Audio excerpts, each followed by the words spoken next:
Hello friends, मु Sushil Kumar motivational speaker memory coach. सबु छात्र छात्री चाहती सेमानंकर मेमोरी पावर बढ़ावाई आ मेमोरी शार्प रखापी। एथिपाई आमको ब्रेन को एक्टिव रखा निहाती जरूरी।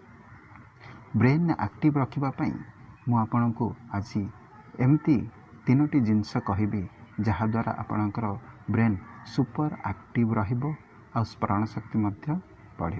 चलतु प्रथम है जल।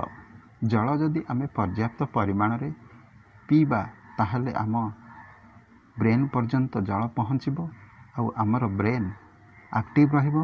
यह द्वारा स्मरण शक्ति बढ़। द्वितीयटी है ऑक्सीजन।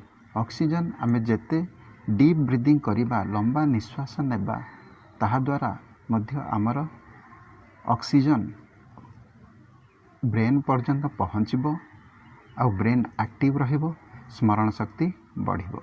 तृतीयटी है ग्लूकोज। ग्लूकोज आमे कोठ पाइबा? साधारणतः ग्लूकोज बाजार में मिलुवा ग्लूकोज नुह।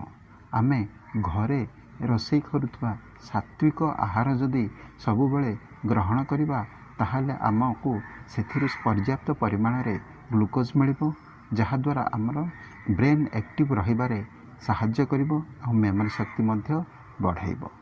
मन रखंतु, प्रथमटी है जल, द्वितीयटी ऑक्सीजन, तृतीयटी ग्लूकोज।